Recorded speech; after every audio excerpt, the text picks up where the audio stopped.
Begin. One, two. Hello. I am Cynthia Hawkins, Gallery Director and Curator at the Bertha Lederer Gallery at State University of New York at Geneseo. Before we begin, I'd like to say that our hearts go out to all those impacted by COVID-19 here and around the world. Today, we are going to interview Carol Heft, a artist and teacher who I actually met quite a number of years ago when I was gallery director at Cedar Crest College in Pennsylvania. So before I start with the questions, is there anything you would like to, would you like to say hello to your audience? Sure. And first of all, thank you so much, Cynthia, for inviting me to have this exhibition. It's really a wonderful privilege to be able to share my work. I just want to echo your thoughts about the difficulty that we're going through in our country and throughout the world right now, and that one day at a time, I hope that we'll all get through it in a healthy way. So, Carol, so it's been a long time, and I really don't know a great deal about your how you decided to become an artist. I know that you've been teaching for a number of years in Pennsylvania and Brooklyn. Can you tell us a little bit about your background? Sure. Well, before I went to Rhode Island School of Design and graduated in 1976. Way back in the 1900s, I don't remember what year it was exactly. But before that, when I was about 10 or 12 years old, there was a frame shop in the town I lived in, and there was a woman there named Ann Tuttle that gave art lessons. So my mother let me take the art lessons, and Ann was a wonderful painter herself, and she would go to study in the summers with Robert Brackman.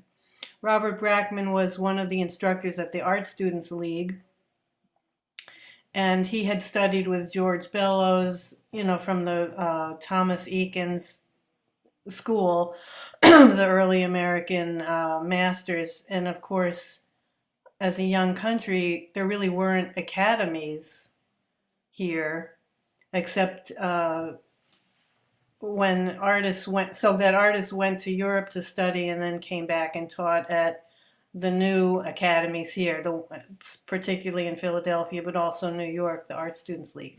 So anyway, Robert Brackman was the second generation of that group, and he was a master figurative artist who focused on color, but really taught me the traditional method in painting of focusing on the composition. He used to say composition is the most important thing in a painting, no matter how badly it's painted. If it's got a good composition, it'll stand up. But no matter how well it's painted, if the composition doesn't hold up, it will fail, or something along those lines. And I really took that to heart. And he used to teach by demonstration.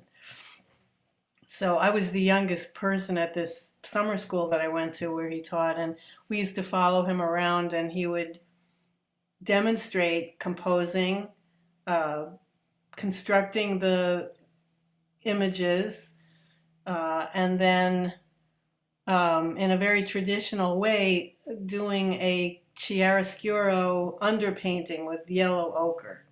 So that's how I learned. It was extremely traditional and academic method. And I'm really glad I got that, although I do still have some ambivalence about when to let go of that kind of training in the service of expression, and when to hold on to it in the service of expression. So anyway, but that's sort of another discussion. But that's how I got started, and then I went to a high school that had a lithography press and an etching press, and really got involved with printmaking and studied with an artist named Gary Stanton, who's still around.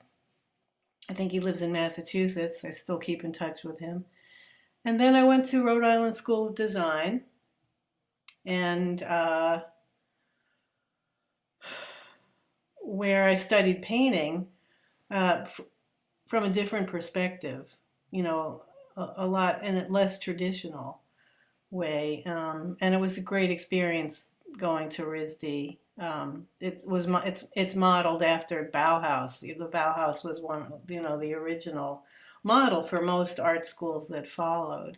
So anyway, I feel very, very fortunate in having had the background that I had and have. And I feel like in my teaching, I'm able to pass some of that on, and it's a good thing.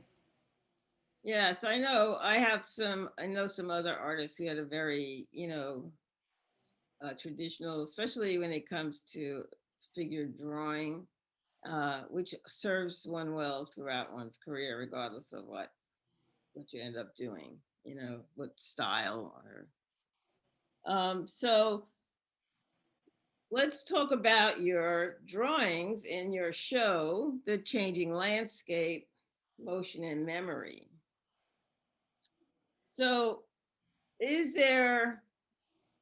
are these studies? One of the things I saw right away, I'm very enamored of your drawing. Thank you. They're highly gestural. They depend on the mark. And why don't you tell us why the line is so important to you? And what does, this gestural format, what does it signify for you? Okay. I started doing these drawings because I take the bus back and forth to New York from Bethlehem, Pennsylvania. My husband is a Lehigh professor. When I got out of art school, I moved to New York City. And then when Bill started working at Lehigh, we moved out here part time. So I live in New York and in Bethlehem part of the week. And I was spending a lot of time taking the bus back and forth to get back into the city. And I started looking out the window and thinking, I guess maybe I even saw somebody else drawing on the bus. I just thought, I wonder what would happen if I tried to do this. And it just broke all the rules that I had ever heard of, of being able to look at something and study it and carefully and certainly not be in a moving vehicle where you're shaking up and down. You have to have a steady hand to draw, right? Well, I find that the moving vehicle has been really helpful in getting marks that are less controlled, but in keeping with the moving landscape. And it's a fascinating. I do, getting to your question, the marks themselves to me are beautiful. I really love to draw. I love feeling just the sensuality of feeling the mark coming out of the pencil or charcoal or whatever it is. Um, it's just a delightful experience to me in every way. And I found that I started using mechanical pencils, which of course is another big no-no. In our drawing courses, you don't use mechanical pencils, but they're wonderful to draw with in circumstances where there's no pencil sharpener and you don't want to get a whole bunch of graphite all over the person sitting next to you on the bus, type of thing. So it was just very practical, and the you know I love gesture drawing too in the studio, working with models. I teach drawing. I've been teaching drawing at Muhlenberg College for over 20 years now, and have the opportunity to work with my students. My teaching style is through demonstration, so I get to draw a lot while I'm teaching. Typically, I'll put my paper up on the board in the front, and the model will be on the pedestal. And I think gesture drawings are extremely useful and helpful uh, in terms of learning. As you said, drawing the human figure, if you can understand the proportions of the human body, and more importantly, appreciate the spiritual nature of gesture and the nonverbal communication that comes from gesture, you can draw anything. Because the proportions, well, man is the measure of all things. I don't know, but the proportions of the human body are found almost universally beautiful in almost every culture. So the gesture of the figure and quickly understanding and translating the energy of a pose in gesture drawing, the spirit of the pose, is to me just fascinating. And that kind of, there's a parallel to looking out the window and seeing the landscape move by quickly. And so that combination of drawing from memory and quickly seems to be something that the landscape drawings have in common with the figure drawings. And certainly, I think that my interest in the marks themselves, the textures, um, composition evolving, it's really different than that academic process that I just described when I was a kid, where you kind of map out a composition or develop a design.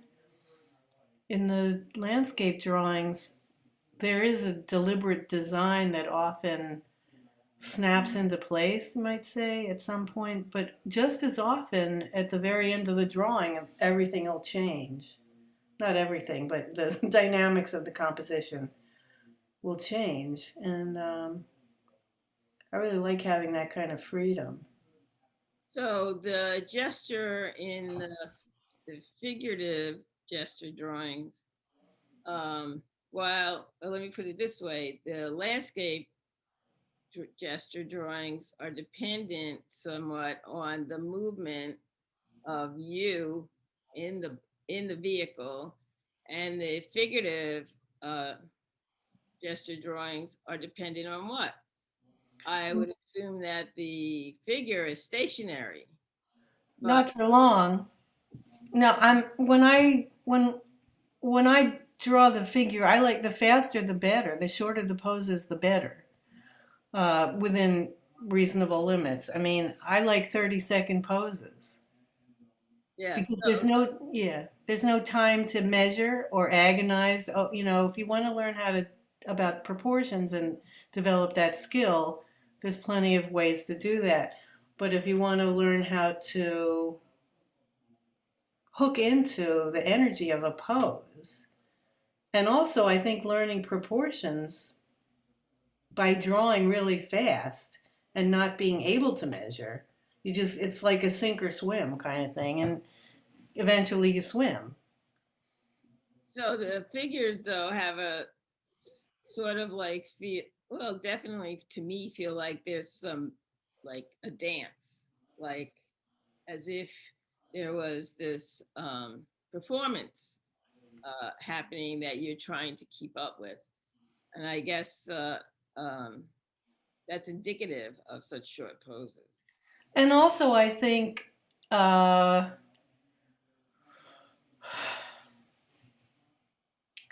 I stay on the same piece of paper for many poses, partly as a function of my teaching, because I want to encourage the students to do that and not get precious about trying to copy something slavishly. For one thing, I don't really advocate that in terms of learning. so I try to model that in my teaching, and in so doing, there's often many changing poses that appear on the same page, just like looking out the bus window. And when I talked about the movement of the bus jumping up and down, that's really not as significant in terms of the gesture of those landscapes as is the fact that there's, everything's changing as you look out the window. Mhm. But sometimes, because I keep drawing on the same page with these infinite number of snapshots, in a sense, that are going by, um, the same phenomenon as when I keep drawing on the same paper with the 30-second gesture drawings, or sometimes even with the model moving as you're drawing. That's another way. I haven't really done that much of that, but 30-second poses, you can get the same kind of sense of movement by, it's the pentimenti thing of, revising. If you just wipe off the last drawing and then put on the next one, sometimes the gesture of the previous pose hooks into some part of the gesture of the next pose. That I find a really interesting way to compose, as opposed to mapping out where the big shapes and the big relationships are in a composition, letting them evolve through the development of looking and seeing, drawing at the same time. Yeah, I would encourage viewers to take a look at your website, carolheft.com, because she has a couple of videos based on her drawings that, elucidate this quite clearly. So, yeah, that was kind of fun to see. So one of the other aspects of your drawing that I really appreciate is its connection, its link to a sort of abstraction. And in some of the drawings where they're less, I would say maybe less developed, um, the the lines and the marks on the page alluding to foliage and trees also stand alone as marks in and of themselves, and with the possibility of being other than the landscape. So can you talk about your relationship to abstraction then? Well, what you're describing is a little bit like automatic drawing. I mean, sometimes I find myself when I'm looking out the window drawing from a moving vehicle. Uh, when I'm sitting on the bus, sometimes I get sleepy, you know, and I think that going in and out of consciousness is a little bit like automatic drawing, where maybe you start scribbling on the page and then look at your drawing and let the drawing tell you what to do. Mhm. Um, and I've had people say, "Oh, there's a elf," or something, "Oh, look, there's a lizard in there," or something that they find, like, in the image. And I usually just joke about it and say, "Well, I mean, I have no control over what, you know things wander in and out of my drawings. I don't know what the hell they're doing there. I didn't put that there." But it's fun to see that. I don't know if that addresses your question, kind of. But again, the lifting off of the marks from the objects that they represent is of you know is abstraction on some level. The maybe disassociation of the representation from the visual elements. Um, Well, it's also that, because you have sometimes a lot of depth happening in the drawings, and some of the darker marks or lines stand out as, in as the they take on a life of their own. yeah, they stand out on their own, separating themselves, Mhm. being a part of. the total composition, and yet also separating themselves from the background, say. For instance, in this, let me see if I could pause this one here. For instance, in this drawing where you have the sort of horizontal, not horizontal, diagonal coming from the left over here, and these very nice dark tangled lines in the middle of the page. So, I mean, I see the way I see those lines there is, you know, as another drawing within the drawing, I would say. Yeah, I think one of the things I like about this particular drawing, actually, if you want, I don't know if you can go back to it for a minute, although this one has some similar, it's the lines themselves, the scale of the mark varies. Sometimes I do use, in addition to the mechanical pencil, I have one of those woodless pencils. I don't know, do you know, have you seen those? They're Mhm. fun to use, uh, and easy to sharpen in transit if you're not in your studio and you know.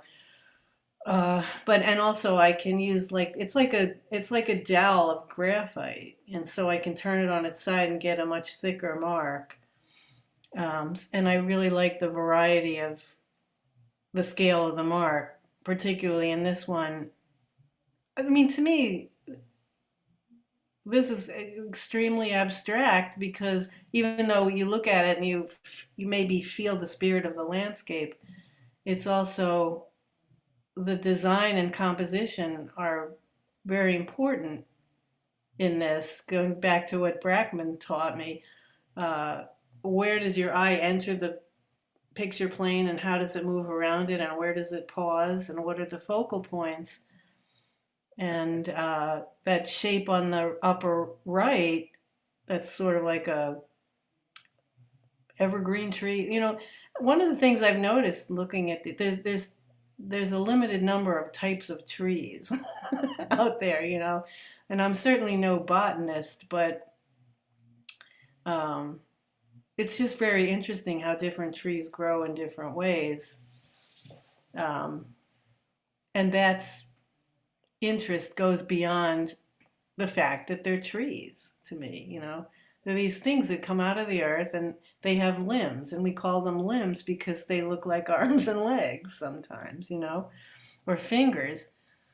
So I find that the scale of the mark and also texture to be really elements that go beyond the subject matter and make me think of these as abstracted.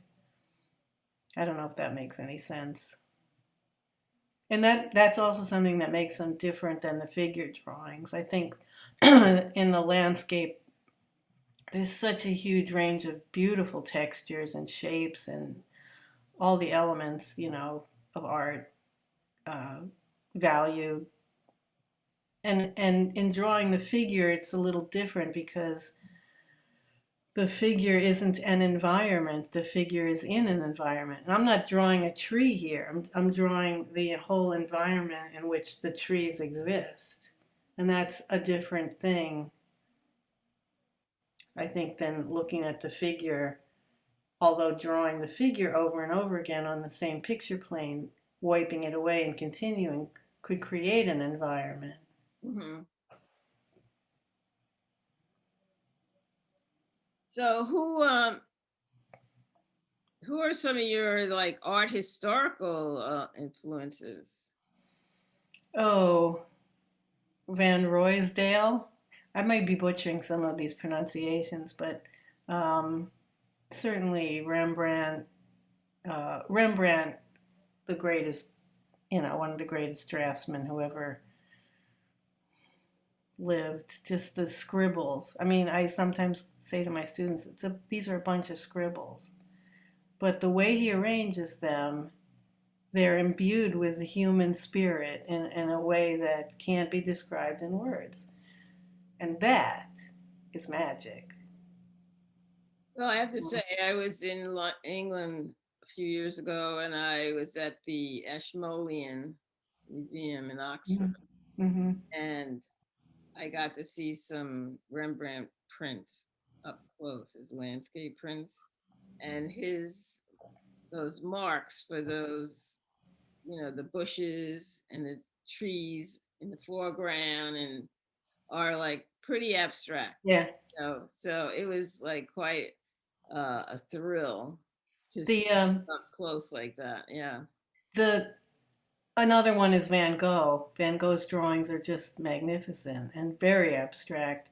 And at the Metropolitan Museum of Art in New York, I don't know if it's open now. I mean, the museum's open, but they have the print and drawing room. You can make an appointment to go there, and I've taken students there where they'll pull out, they have Michelangelo's The Libyan Sibyl, that magnificent drawing for the Sistine Chapel. They have it there, and they'll take it out and you can look at it. You can get close to it. You can't sneeze on it. Actually, they probably should make you wear masks when you're in there anytime to look at those drawings because any kind of moisture is going to disturb the drawings. But I don't know if they're even open now, but they have a huge collection of master drawings Oh yeah. Yeah. from all over, and they'll let you come in and look at them and copy them. Oh really? I've done a lot of copying, not from in their room, but from, catalogs. Bruegel, there was a Bruegel show at the Met, I don't know, 25 years ago or something. And I got the catalog for that and I copied, a number of those just because I wanted it enabled me to really appreciate the drawings. Mhm. At this point in my artistic life, I'm not copying drawings to improve my skill, although you can always do that. But I'm copying those drawings so that I can really look at them.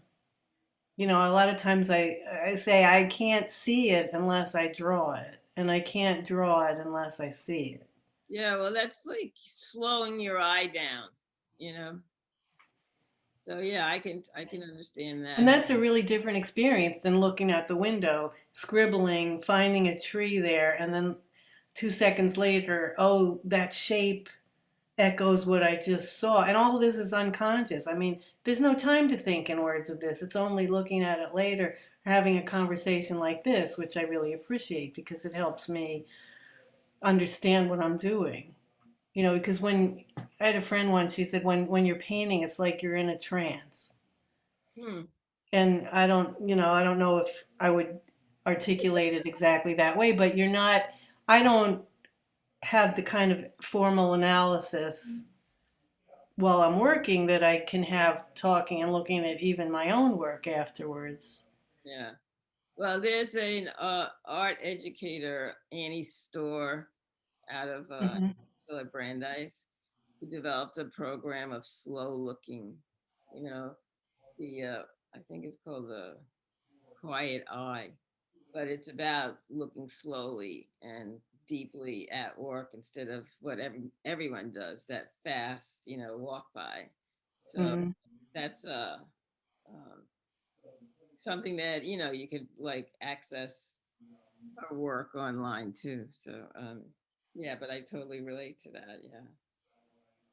So is there an occasion in these still lives in particular that you are have something to say in addition to uh you know your in addition to the gesture, the movement, the value, some narrative that when you gather up, a bunch of these drawings, you know, do you ever look at it and say, well, this is what this is about? What do I mean by all of this work? Well, this particular drawing that you have on the screen now, and some of the others, but that one in particular, I did a series of paintings, which I'm hoping to exhibit in March. I belong to a artist-run gallery in New York, Blue Mountain Gallery, and I had been working on these paintings for about 3 years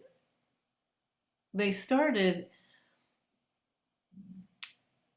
I was, the news about 3 years ago was full of images of migrant children and refugees from all over the world, including South Americans that were trying to escape um, violence and death by coming to America, and also in the Middle East, still going on. Syrian or refugees from countries where civilians are being massacred, really, and those images of people being turned away so much were so powerful to me. I didn't know how to even deal with my own feelings about it, so I started drawing figures kind of struggling with themselves and each other, and it developed into paintings. So some of these gesture drawings, when I look at them, I see a kind of struggle. I guess you could see that in the landscape drawings too, but I see it more in the gesture drawings, maybe just because identifying with people relating to each other in nonverbal communication ways. And some of the I mean, the poses for gesture drawings, one of the great advantages of that is that a model can hold a pose for 30 seconds that they would, be in agony if they tried to hold it for much longer than that. So, really active poses.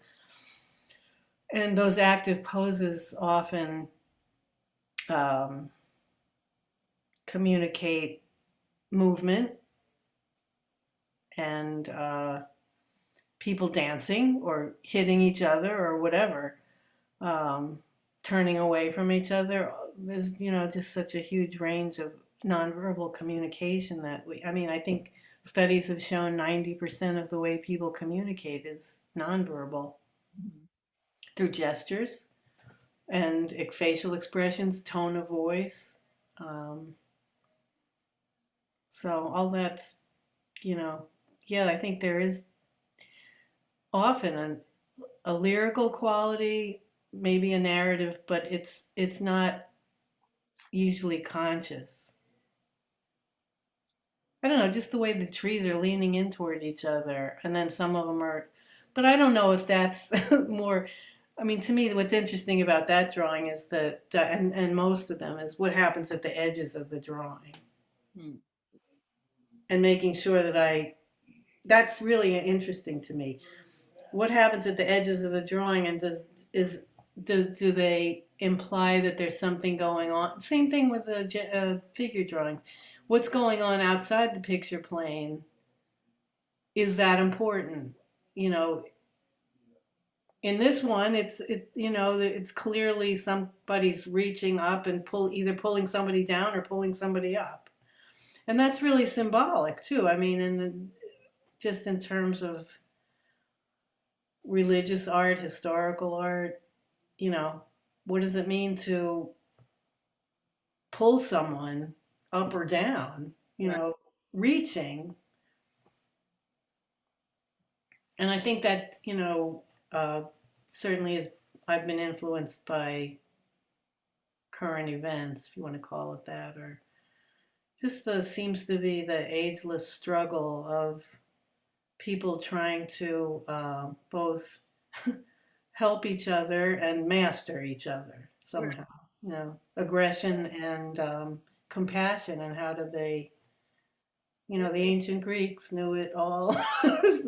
Reason and passion. Or how do we negotiate our? Yeah, I think it goes beyond the Greeks. Yes, of course. So let me ask you, in your statement, you say that for you, visual elements seem to have an acoustic property. What is that? What do you mean by that? Well, like I said before about the scale of the mark, how wide it is um, in relation to the overall picture plane, for example, there's an analogy there with, my husband's a jazz musician. and he's often practicing his trumpet, which I enjoy listening to. And I hear a lot of music that I wouldn't have heard, and I hear he's also a teacher. I hear him talk. He teaches jazz history. I hear him talking about music and the elements of music. Of course, music is pure form as opposed to visual art. It's a little different, but there's a lot of similarities. The pattern is rhythm, and sometimes the negative space in these drawings, there are patterns along with textures that create, a really dark mark like the one in the middle of that drawing that we're seeing here has a sound. You might think of it that way, and it's louder than some of the smaller marks that are around it. And the marks that are on even the thing that you have on the PowerPoint, like it reaches into the drawing in this one. Not in this one, but in the one, you see what I mean? So, like, I guess all of those, Yeah. yes. So, what I'm saying is, everything in the picture plane implies maybe in this case something outside of it, but there's usually like a lateral movement in these landscape drawings. Most of them are horizontal, although some have a vertical format. But if sometimes I think about the elements or the principles of design in terms of sound, how focal points might be areas that are very loud that have a quiet place next to them. The So way there's maybe a place for your eye to rest somewhere. So I think like I can understand that through like, even like sheet music and like how, you know, um scales, notes on, Mhm. Just how it looks. yes, and it's vertical and it moves left to right, and but there are notations for softness and notations for loudness and And trills and the length of the note too. mhm. And music is in time, it exists in time. I guess you could say, all right, we're paused on this drawing. But you see it in an instant. But like we were talking about, store the method of or the idea of looking slowly. If you see it in an instant, it may have an impact. It may make you want to look at it for longer. Mhm. You may not be able to because you're in a museum and you have to keep going or something. I don't, there's all kinds of circumstances, but I think the time that's spent looking at a painting or drawing or sculpture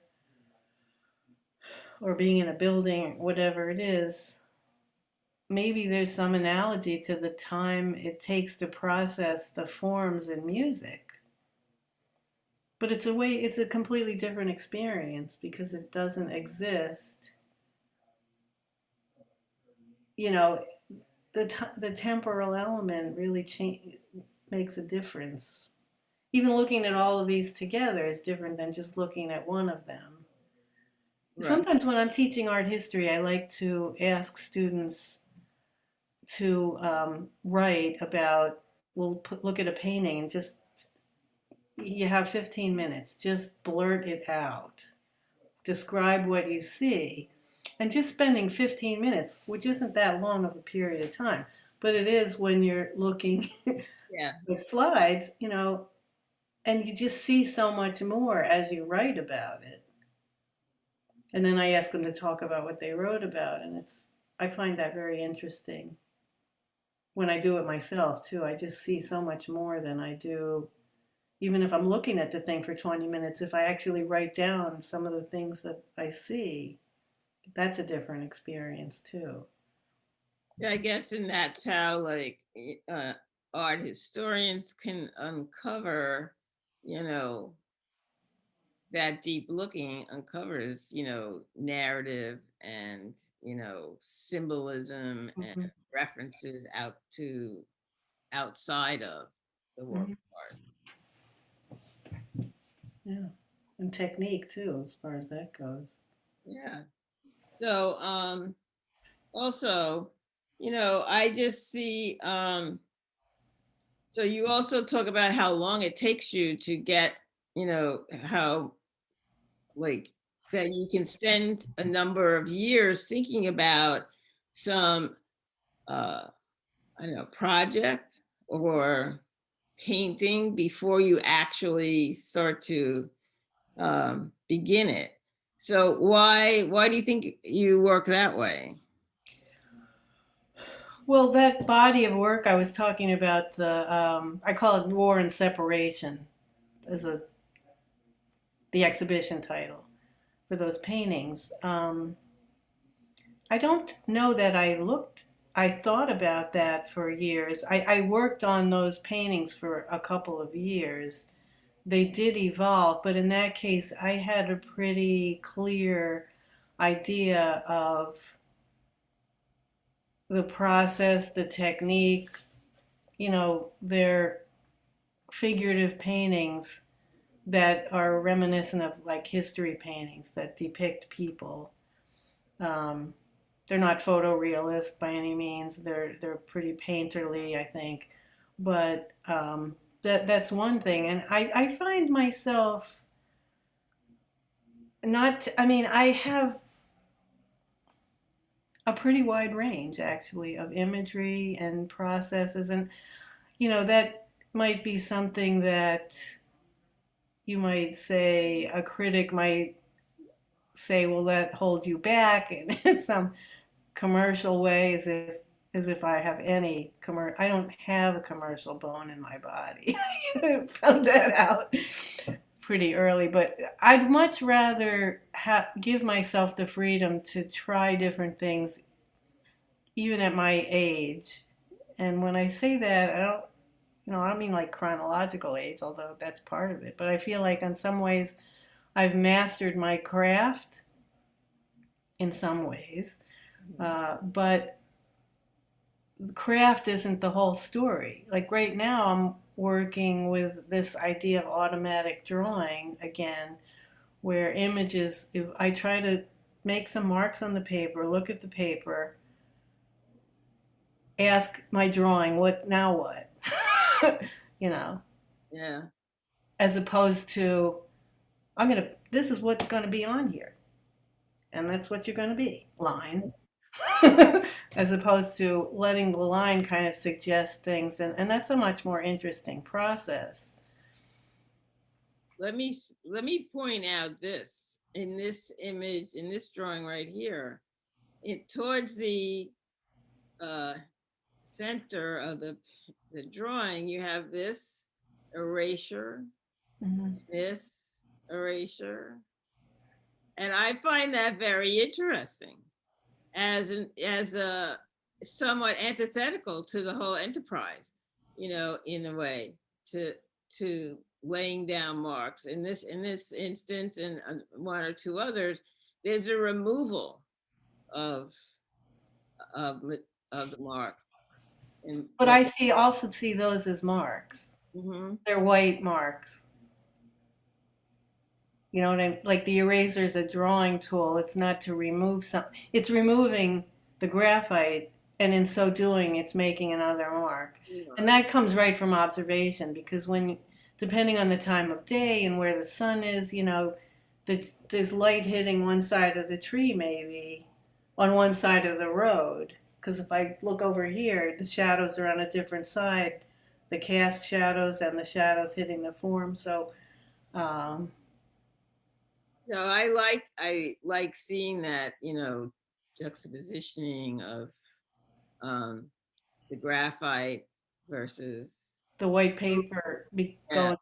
But I it's not the same, it doesn't behave the same way as the background, up at the top of the paper. So it operates different. Mhm. So yeah, it's kind Yeah, of no, I think that's really interesting too. I like drawing with the eraser. I like I'm fascinated by the difference between negative space that's background. Like this one's got a lot of eraser marks too, and also a lot of hatching.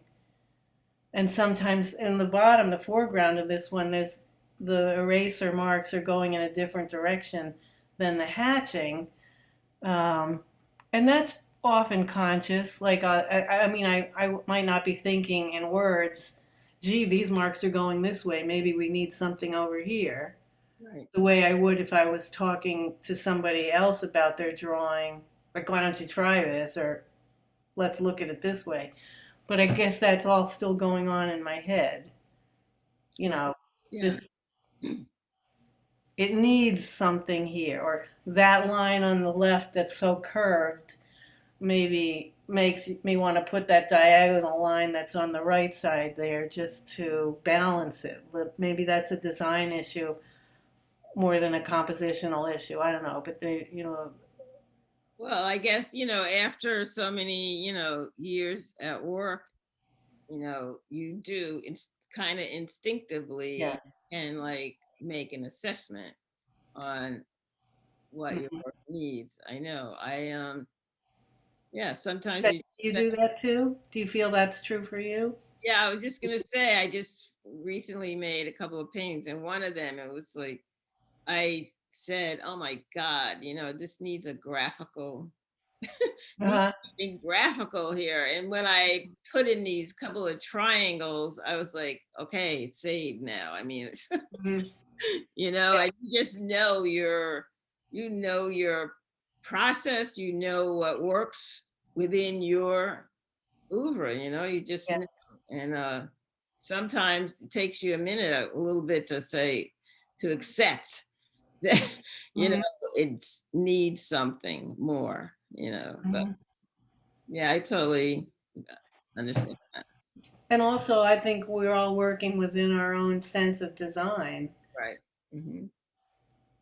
That's one of the things I like about teaching. It's so interesting how, and I usually work with non-art majors who are taking drawing one, and to me, it's just fascinating how they're a person, and I'm talking about students now, but I think it's true for all artists that you have like a drawing personality or something. I mean, maybe a penchant for certain kinds of symmetry,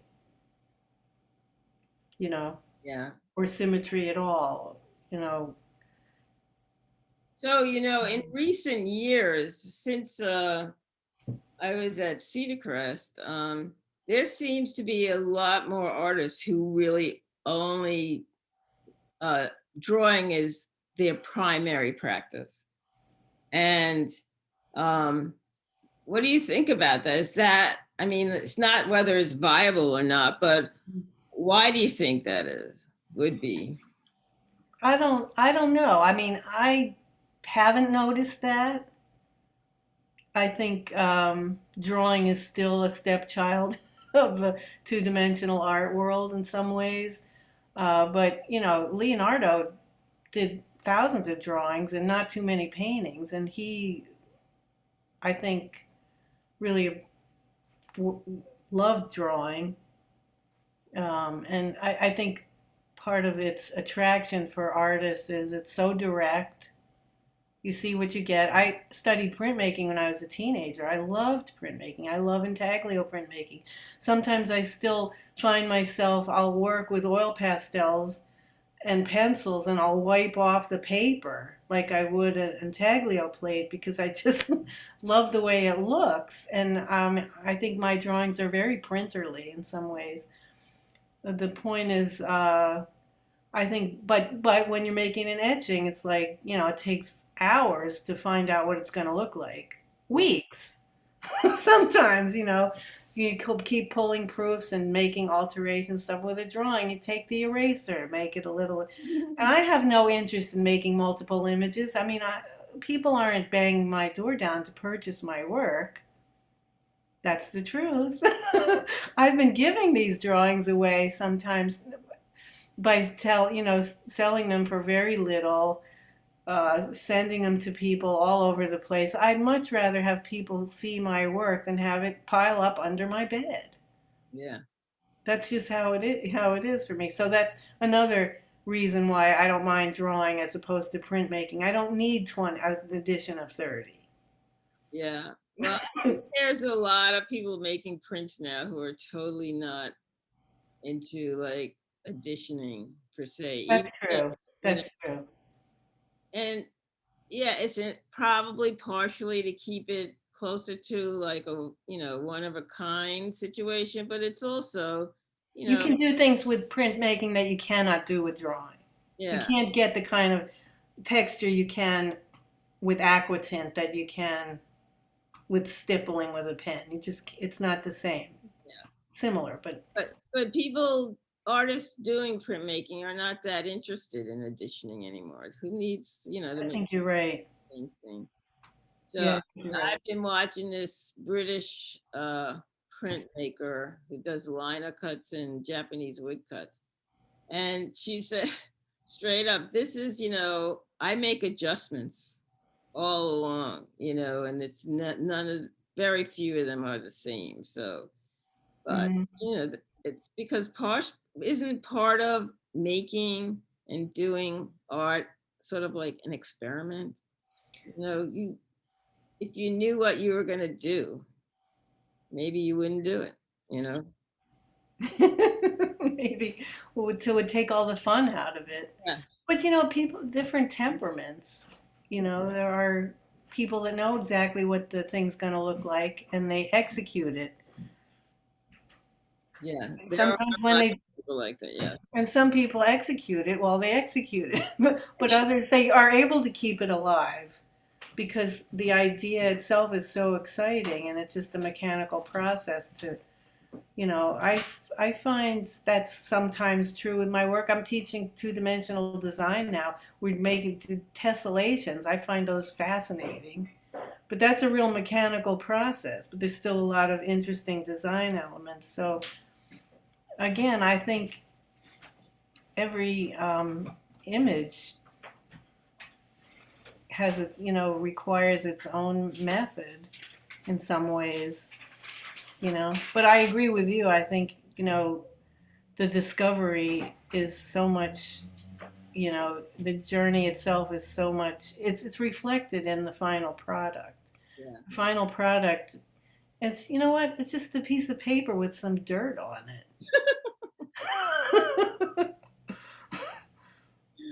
Oh my gosh. Yeah. Well, it is, but But we transform it into something that changes us or has the potential to change us. And that's really very powerful. well, let me ask you, what do you see in your artistic future, the next 5 years or more? Do you see any like new ways of doing or developing work or new work on the horizon? Yeah, definitely. I'm very hopeful about just being able to continue my practice. Um,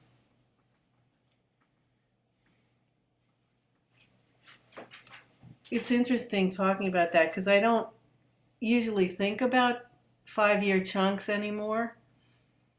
Maybe it's getting older, it's part of that.